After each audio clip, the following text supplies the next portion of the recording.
حسبي ربي جل الله ما في قلبي غير الله نور محمد صلى الله لا إله إلا الله. بسم الله الرحمن الرحيم.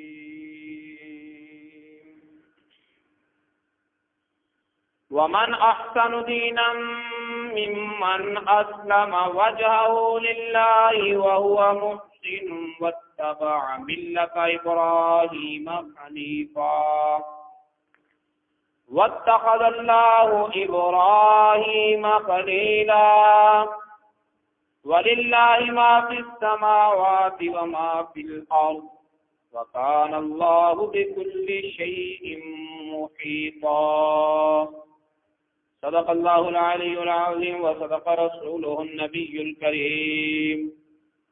نحن على ذلك من الشاهدين والشاكرين والحمد لله رب العالمين.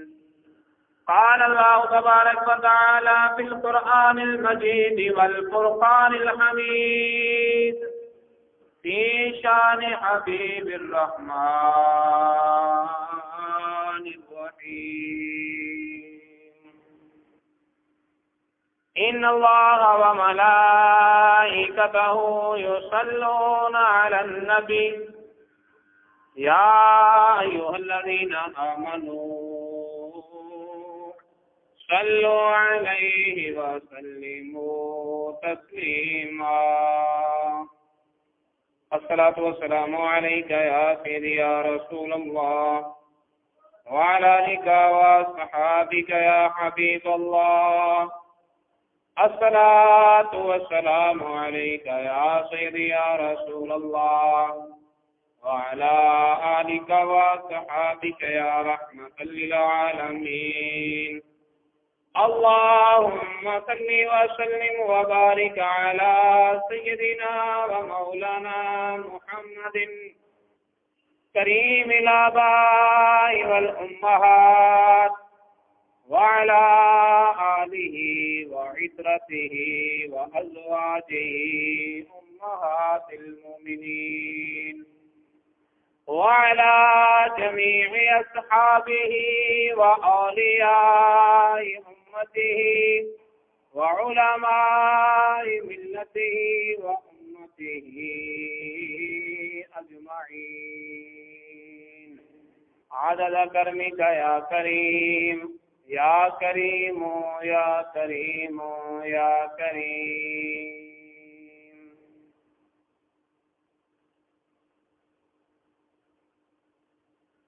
وہ سوئے لالازار پھرتے ہیں وہ سوئے لالازار پھرتے ہیں تیرے دن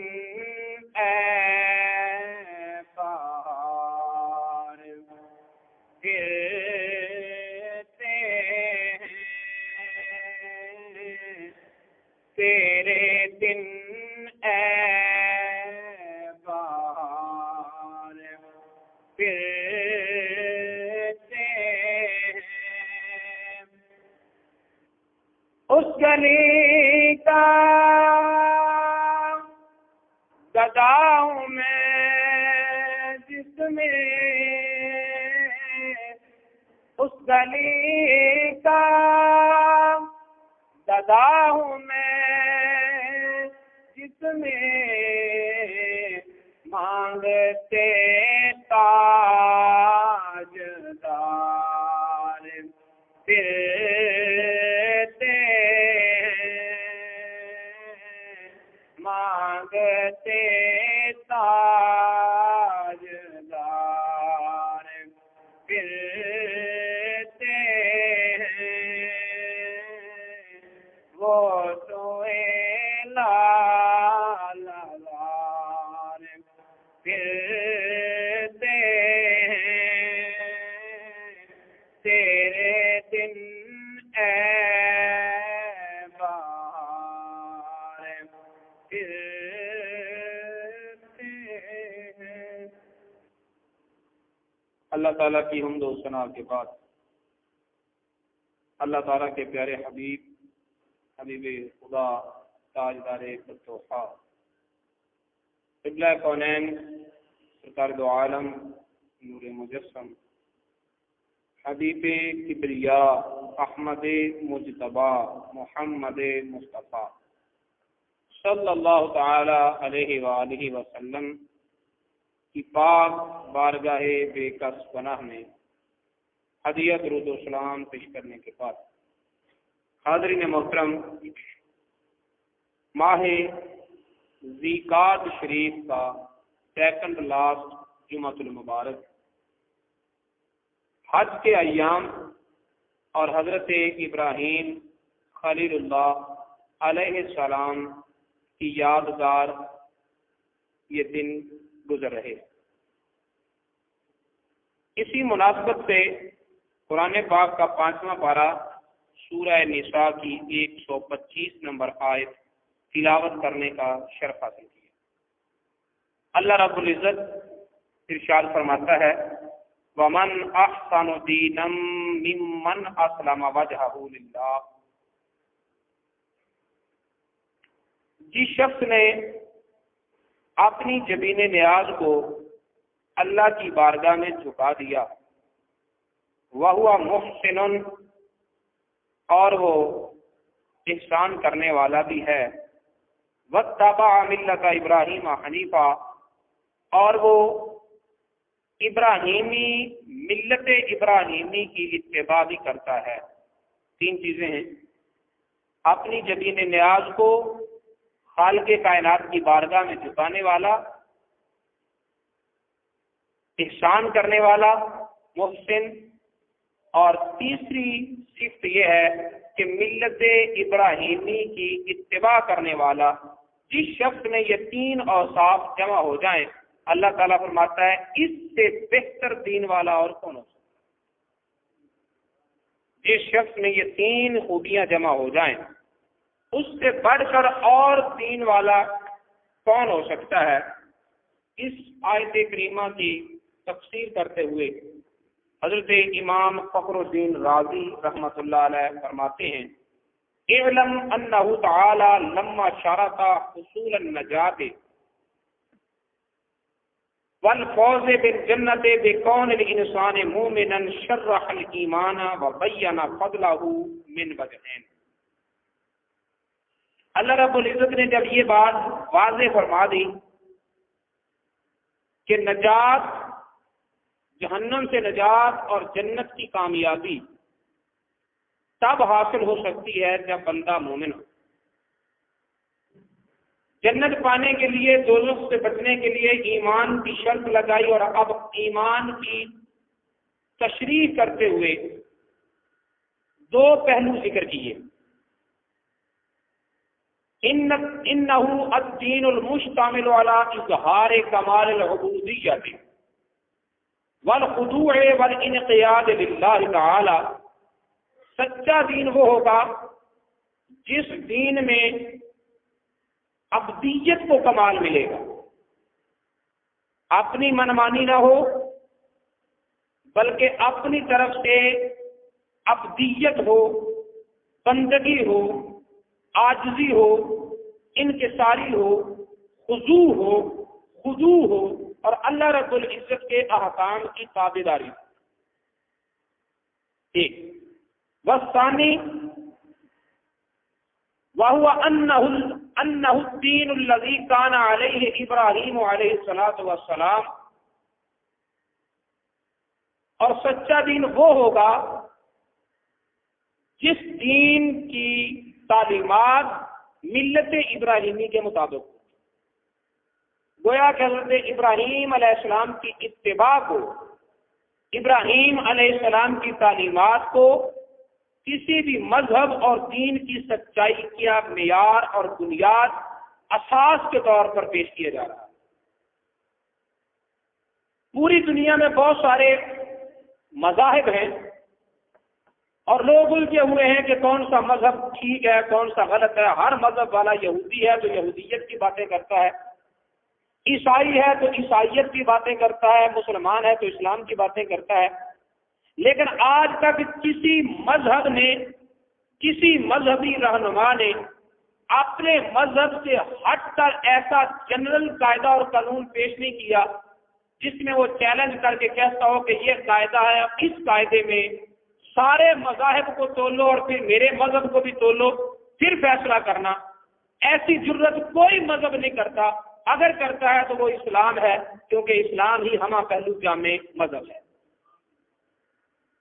لہذا اسلام نے یہ قاعدہ اور قانون دے دیا کہ کسی بھی دین کی سچائی کو پرکھنے سے پہلے اس دین کی تعلیمات میں بندے کو عبادت کی کتنی رغبت دلائی گئی ہے اور ملت ابراہیمی کے ساتھ وفا کتنی سکھائی گئی ہے. یہ دو اصول لے کر تم ساری زمین پر، ساری کائنات میں جتنے مذاہب ہیں ہر مذہب کو ان اصولوں میں پرکھو. اگر ان اصولوں پر بے عین ہی پورا ہوتا ہوا نظر آئے گا تو وہ مذہب اسلام ہوگا، وہ مذہب اسلام ہوگا. فرماتے فعلم ان دین الاسلام مبنی علی امرین. اس حقیقت کو واضح کرنے کے بعد فخر الدین رازی رحمۃ اللہ علیہ فرماتے ہیں کہ جان لو دین اسلام دو امور پر مبنی ہے. دین اسلام دو امور پر مبنی ہے. الاعتقاد، عقیدے کا ٹھیک ہونا، والعمل، اور اعمال کا صالح ہونا. پہلے عقیدے کی اصلاح. اللہ ایک ہے، توحید یہ عقیدہ ہے. رسول اللہ صلی اللہ علیہ وسلم آخری رسول ہیں، ان کے بعد نہ کوئی نبی آ سکتا ہے نہ کوئی رسالت کا دعویٰ کر سکتا ہے. ملائکہ، کتابیں، مرنے کے بعد زندگی، قبر کے سوالات، میدان محشر کا حساب، پل صراط سے گزرنا، جنت اور دوزخ کا وجود، یہ سارے عقائد ہیں. ملائکہ کا ہونا، کرام الکاتبین کا ہونا، ان کا تعلق اعتقاد سے ہے. سب سے پہلے اپنے عقائد کو ٹھیک کرنا، عقائد کو ٹھیک کرنے کے بعد اپنے اعمال کی اصلاح کرنا. یہ دو امور ہوں گے تو پھر مذہب اسلام ہے. مذہب اسلام کی بنیاد ان دو امور پر ہے. عمل اعتقاد فإلیہ الاشارۃ بقولہ اسلم وجہہ. فرمایا اللہ رب العزت نے وَمَنْ أَحْسَنَ دِينًا مِّمَّنْ أَسْلَمَ وَجْهَهُ. کس کا دین بہتر ہے؟ اس سے جس نے اپنی جبین نیاز کو خالق کائنات کی بارگاہ میں جھکا دیا. اس سے اشارہ دے دیا کہ اس نے اپنی مرضی چھوڑ دی، اس نے اپنے خیالات چھوڑ دیے، اس نے اپنے تحقیقات چھوڑ دی، اس نے اپنی عقل کی توجیہات کو چھوڑ دیا، اس نے اپنے تمام امور عقلیہ کو چھوڑ کر جو اللہ اور اللہ کے رسول نے کہا ہے اسے مان لی. اپنی تحقیق، اپنے علم کی رسائی کو چھوڑ کر علامہ اقبال نے کہا تھا گزر جا عقل سے آگے کے یہ نور. عقل کو راستے میں چھوڑ دو، آگے گزر جاؤ. چراغ راہ ہے، منزل نہیں ہے، کیونکہ یہ نور راستے کا چراغ تو ہے لیکن منزل یہ نہیں.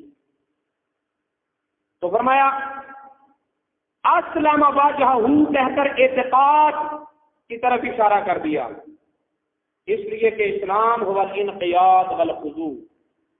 اسلام سارے کا سارا گردن نہادن، سر جھکانے کا نام ہے.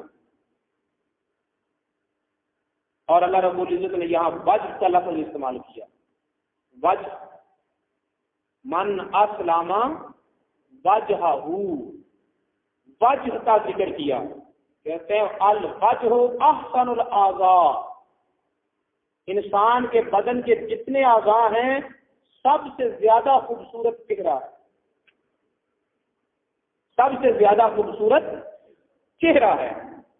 پر انسانوں اذا عرف بقلبہ ربہ، تو جب انسان اپنے دل سے اپنے رب کو پہچان لیتا ہے، وَأَقَرَّ بِرُبُوبِيَّتِهِ، اور اس کی ربوبیت کا اقرار کر لیتا ہے، وَبِعُبُودِيَّةِ نَفْسِهِ، اور وہ تسلیم کر لیتا ہے کہ وہ میرا رب ہے اور میں اس کا بندہ ہوں، تو جب یہ تسلیم کر لیتا ہے فقد اسلم وجهه للہ، پھر اپنے بدن میں سے، اپنے اعضاء میں سے جو حسین ترین عضو ہے اسے اپنے مالک کی بارگاہ میں سجدہ ریز کر دیتا ہے، حسین ترین عضو کو اپنے رب کی بارگاہ میں پیش کر دیتا ہے۔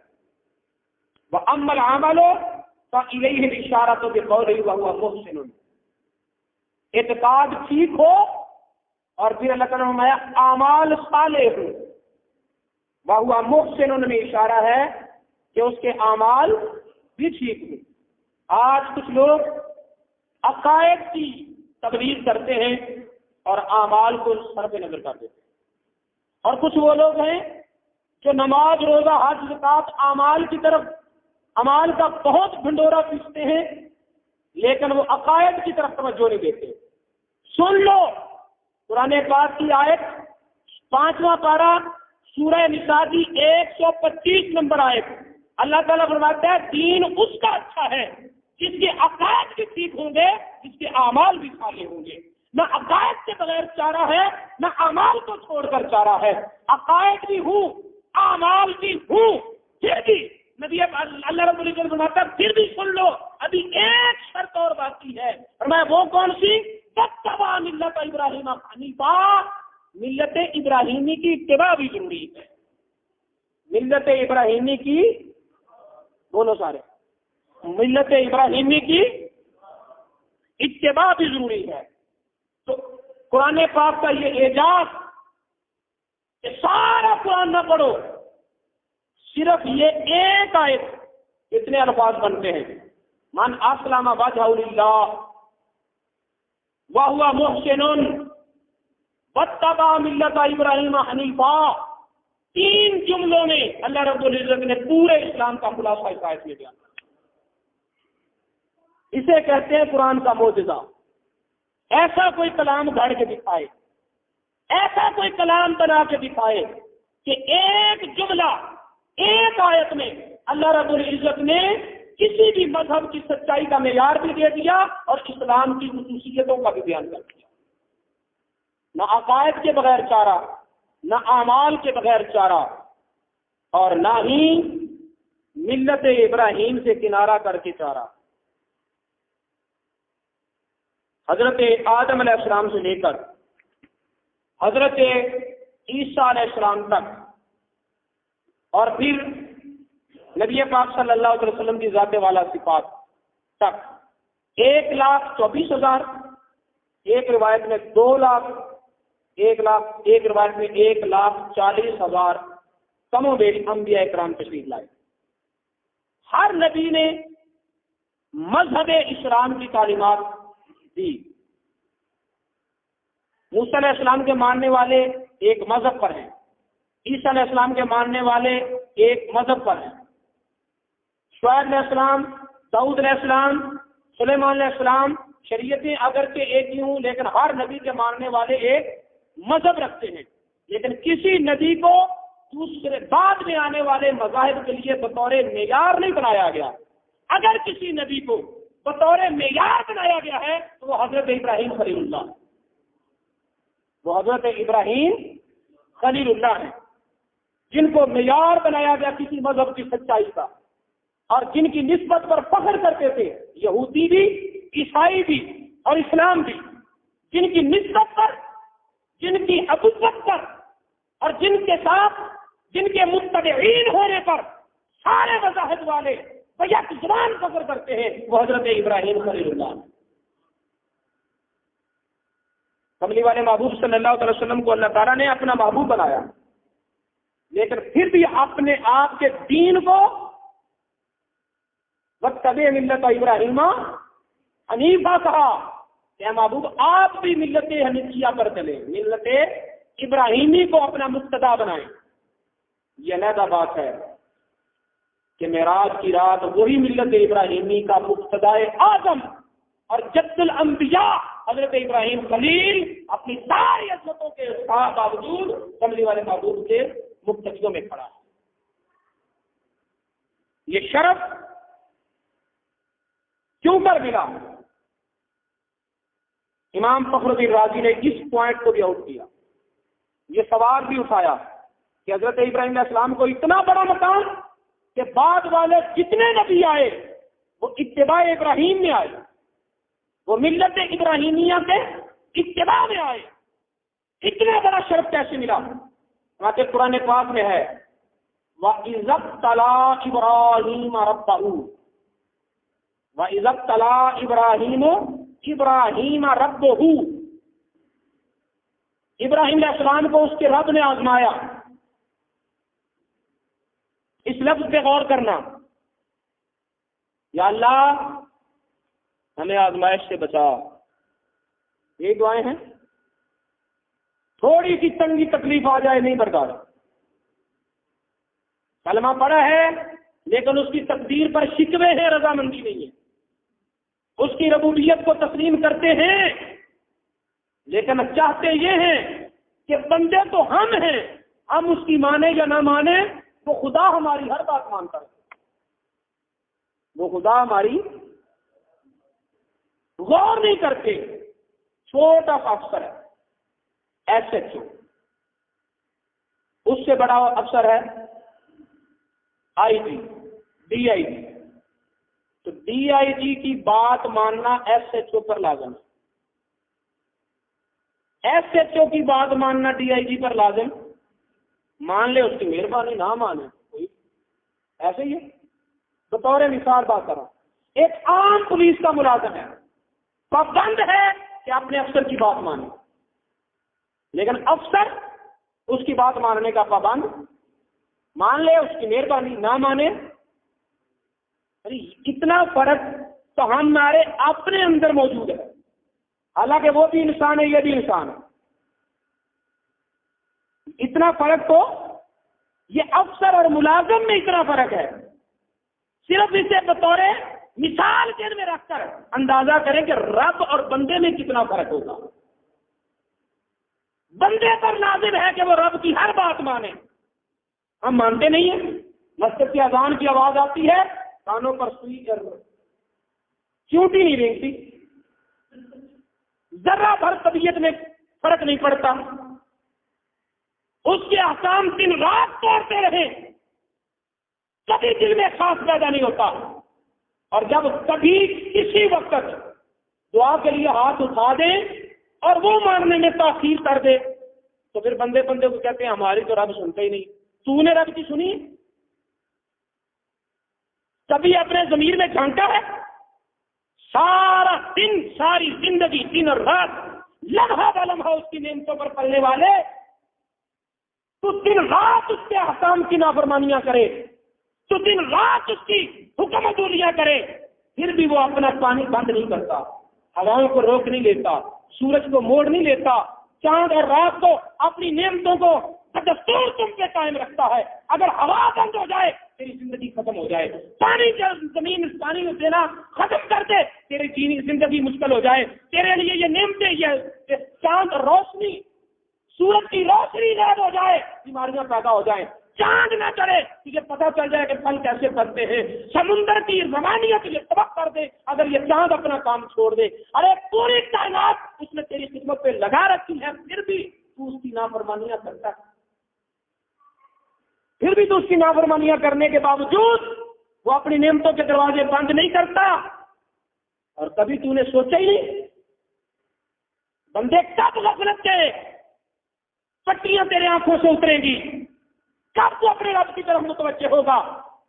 سنو، جو تقدیر پر راضی رہتے ہیں، جو اپنے رب کے فیصلوں پر راضی رہتے ہیں، جو اللہ رب العزت کے فیصلوں پر بقید خاطر رضامندی کرتے ہیں، مولا تو نے دیا پھر بھی تیرا شکریہ، اگر نہیں دیا پھر بھی تیرا شکر ہے۔ اگر تو ہماری دعائیں سنے گا تیری رحمت ہوگی، اگر نہیں سنے گا تو اس میں تیری کوئی حکمت ہوگی، اس میں تیری حکمت ہوگی۔ بچہ ماں سے چینی مانگتا ہے، اچھی چیز ہے، میٹھی ہے، لذیذ ہے، لیکن ماں سمجھتی ہے ابھی تو اسے کچھ نہیں ہوگا، آنے والے وقت میں بیماریاں پیدا ہوں گی۔ بچے کی نظر صرف چینی پر ہے، ماں کی نگاہ آنے والے وقت پہ ہے۔ اگر ہم طفلانے دنیا ہیں، دنیا کے بچے ہیں، ہماری سوچ بچپن میں ہے. جب ہم اپنے رب سے مانگتے ہیں ہماری نظر اپنی دعا پہ ہوتی ہے اور رب العالمین کی نظر آنے والے وقت پہ ہوتی ہے، آنے والے وقت پہ ہوتی ہے. اگر وہ مان لے اس کی مہربانی ہے، نہ مانے اس کی حکمت ہے، پھر بھی وہ ہم پر ہی مہربان ہے. نہ سنو وَإِذَا ابْتَلَىٰ إِبْرَاهِيمَ رَبُّهُ، ابراہیم علیہ السلام کو اس کے رب نے آزمایا بِکَلِمَاتٍ، چند طرح سے، چند کلمات سے. کلمات سے مراد ہے چند پہلو سے آزمائش کے مختلف احکام سے آزمائش کے. فَأَتَمَّهُنَّ، اللہ تعالیٰ فرماتے ہیں کہ میرا خلیل ہر حکم میں کامیاب نکلا، ہر آزمائش میں کامیاب ہوا. اور جب آزمائش میں کامیاب ہوا قال انی جاعلک للناس اماما، تو اللہ تعالیٰ نے فرمایا اے ابراہیم تو نے میری احکام پر سر نیاز تسلیم خم کیا ہے، اب تیرے اس اطاعت کے بدلے میں انی جاعلک للناس اماما، میں تجھے پوری انسانیت کا امام بنا دوں، پوری انسانیت کا امام بنا دوں گا. بس یہ اللہ تعالیٰ کا وعدہ ہے کہ اللہ تعالیٰ نے ابراہیم علیہ السلام کے بعد جتنے بھی مسلک آئے، جتنے بھی مذہب آئے، جتنے بھی انبیاء آئے، سارے نبیوں نے اور سارے نبیوں کی امتوں نے حضرت ابراہیم علیہ السلام کو اپنا امام تسلیم کیا. سارے نبیوں اور نبیوں کی امتوں نے ابراہیم علیہ السلام کو اپنا امام تسلیم کیا ہے. حضرت امام فخر الدین رازی رحمۃ اللہ علیہ فرماتے ہیں اذا ثبت هذا فنقول، جب یہ مسئلہ تمہیں سمجھ آ گیا تو پھر اگلی بات میں کہتا ہوں، اسے بھی سنو. لما دلت الآیات علی ان ابراہیم علیہ السلام انما کان بهذا المنصب العالی وهو كونه خلیلا للہ تعالی بسبب انه کان عاملا بتلك الشریعۃ کان هذا تنبیہا علی ان، فرمایا اللہ رب العزت نے احکام نازل فرمائے، وہی شریعت تھی، اس شریعت پر ابراہیم علیہ السلام نے عمل کیا، تو شریعت پر عمل کرنے کی وجہ سے اللہ تعالیٰ نے ابراہیم علیہ السلام کو امام بنا دیا، منصب عالی عطا فرما دیا. تو فرمایا اس سے پتہ چلا من عامل بهذا الشرع لا بد وان يفوز باعظم المناصب في الدين، جو کوئی شریعت پر عمل کرے گا تو شریعت پر عمل کرنے کی وجہ سے اللہ تعالیٰ اسے منصب اعلیٰ عطا فرمائے گا.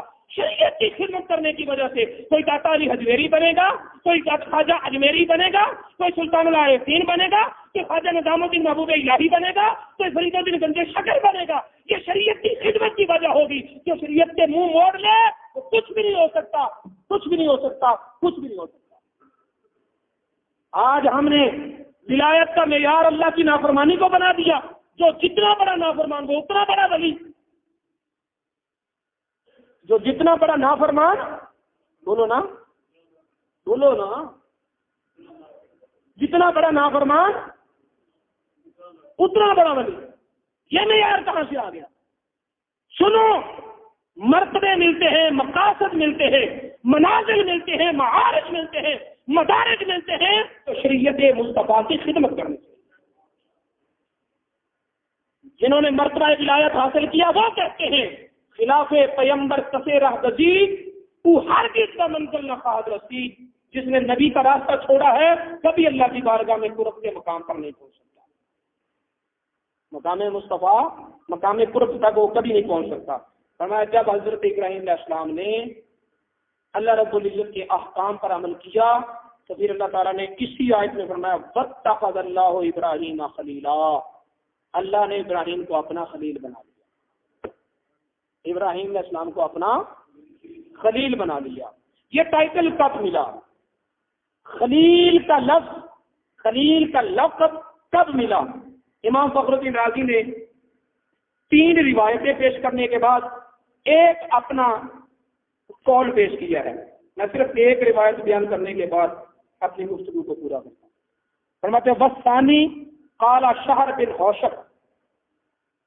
بن حوشب نے یہ روایت کیا، کہتے حبط ملکٌ فی صورت رجل، آسمان سے ایک فرشتہ مرد کی صورت میں زمین پر اترا.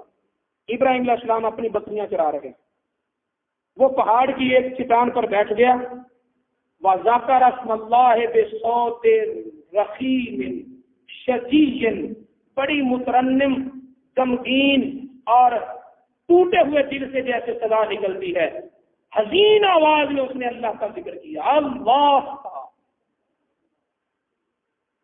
بڑے مترنم لہجے میں، بڑے آشکانہ انداز میں، بڑے والہانہ طریقے کے ساتھ ابراہیم علیہ السلام نے جب اس کی آواز سے اللہ کا ذکر سنا تو بکریاں چرانا چھوڑ دی اور اس کے پاس آ گیا، اس کے پاس آ گیا۔ فقال ابراہیم علیہ السلام کہنے لگے اذکرہ مرۃ اخری، جس محبوب کا نام تو نے پہلے لیا تھا، جس پیار سے لیا تھا، جس عشق میں لیا تھا، جس گزار سے لیا تھا، جس وارثی سے لیا تھا، جس صالحانہ پن میں لیا تھا، ایک مرتبہ اس پر آپ میرے یار کا ذکر پھر کرتے، ایک مرتبہ اس کا نام پھر لیتے۔ من احب شیئا فاکثر ذکرہ، جس سے زیادہ محبت ہوتی ہے اس کا ذکر بھی کثرت سے کیا جاتا ہے۔ کتنی اللہ سے محبت کرتے ہو مجھے نہ بتاؤ، اپنے آپ سے پوچھو ہم اللہ کا ذکر کتنا کرتے ہیں، اللہ کا نام کتنا لیتے ہیں۔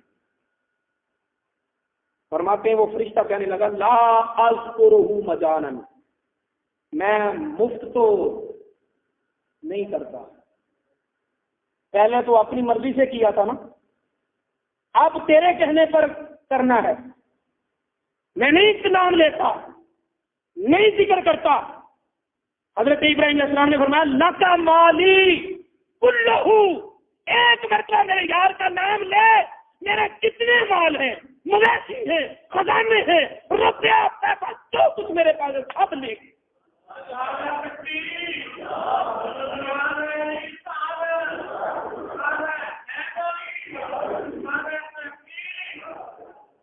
فذكره الملك بصوت اشد من الاول، ابراہیم علیہ السلام کی یہ آفر سن کر اس فرشتے نے پہلے سے بھی زیادہ حسین انداز میں اللہ کا ذکر کیا، تسبیح بیان کی، نام لیا۔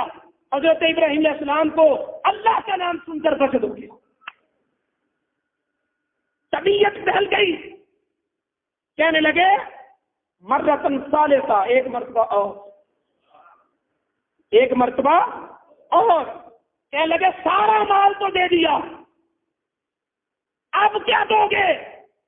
کہنے لگے والا کا اولادی، اب تجھے ساری بکریاں چرانے کے لیے کوئی نوکر بھی تو چاہیے، کوئی غلام بھی تو چاہیے، تجھے کوئی اپنا کام کرنے والا بھی تو چاہیے، تو نام لے میرے رب کا، میں اپنا آپ بھی تیری غلامی میں دیتا ہوں، اپنی اولاد بھی تیری غلامی میں دیتا ہوں، اپنی اولاد بھی تجھے دوں گا، اپنا آپ بھی تجھے دوں گا، میرے رب کا نام لے۔ فقال الملک کو، جب ابراہیم علیہ السلام نے یہ کہا تو فرشتہ کہنے لگا ابشر فانی ملک، اے ابراہیم تجھے خوشخبری سنانے آیا ہوں، لا احتاج الی مالک و ولدک، نہ مجھے تیرے مال کی ضرورت ہے، نہ مجھے تیرے بچوں کو غلام بنانے کی ضرورت ہے، میں تو فرشتہ ہوں، صرف دیکھنے آیا تھا کہ انسان بھی اللہ کا ذکر کرتا ہے، فرشتے بھی اللہ کا ذکر کرتے ہیں، ہم سب ہر وقت اس کی تسبیح کرتے ہیں، وہ کبھی ہمارا نام نہیں لیتا، لیکن جب انسان زمین پر اس کا ذکر کرتا ہے تو ہم سب کو اکٹھا کر کے جو اس انسان کا ذکر کرنے لگتا ہے، وہ اس کا تذکرہ کرنے لگتا ہے، تو ہم دیکھنے یہ آئے تھے ہمارا ذکر اور انسان کا ذکر کیا فرق ہے کہ جب انسان ذکر کرے تو اللہ تعالیٰ اس کا ذکر شروع کر دے، ہم ذکر کرتے ہیں اور انسان ذکر پر اپنا آپ قربان کرتا ہے، اپنا آپ قربان کرتا ہے۔ اس موقع پر اللہ رب العزت نے فرمایا اتخذ اللہ ابراہیم خلیلا، میں نے ابراہیم کو اپنا خلیل بنا لیا۔ ہر سال قربانی کرتے ہوئے، قربانی کا جانور لیتے ہوئے، آج کل جو قربانی کے جانور لیے جا رہے ہیں اور قربانی کا جانور لے کر سجا کر اسے طرح طرح کے ہار پہنا کر مہندی لگا کر خوبصورت بنا کر پھر بچوں کا کھلونا بنا دیا جاتا ہے، وہ گلیوں میں بھگائے جاتے ہیں۔ میرے دوستو ایسا نہ کرو، جس جانور کو ہم نے قربانی کے لیے مختص کر دیا اسے قرآن نے شعائر اللہ کہا ہے، اللہ کی نشانیاں، کیا کہا ہے؟ اللہ کی نشانیاں. تو اللہ کی نشانیاں بچوں کے کھلونے نہیں ہوتی، اللہ کی نشانیوں کا احترام کیا جاتا ہے. وَمَن يُعَظِّمْ شَعَائِرَ اللَّهِ فَإِنَّهَا مِن تَقْوَى الْقُلُوبِ. جو کوئی اللہ کے نشانیوں کی تعظیم کرتا ہے اس لیے کرتا ہے کہ اس کے دل میں تقویٰ ہے. پتہ چلا تقویٰ یہ ہے کہ اللہ کی نشانیوں کی تعظیم کریں، انہیں بچوں کا کھلونا نہ بنائیں. سنت ابراہیمی پر عمل کرتے ہوئے ان دنوں میں اس بات کو بھی اپنا محاسبہ کریں کہ یار ہم نے اپنے رب سے کیا تعلق بنا رکھا ہے، کتنی محبت ہے، کتنا ذکر ہے، کتنی یاد ہے، کتنا حکم مانتے ہیں اپنے رب کا. اگر اپنے آپ کا محاسبہ نہیں تو پھر محض رسم ادا کرنے کا کوئی فائدہ نہیں. اللہ تعالی ہمیں عمل کی توفیق. حسبي ربي جل الله ما في قلبي غير الله نور محمد صلى الله لا إله إلا الله.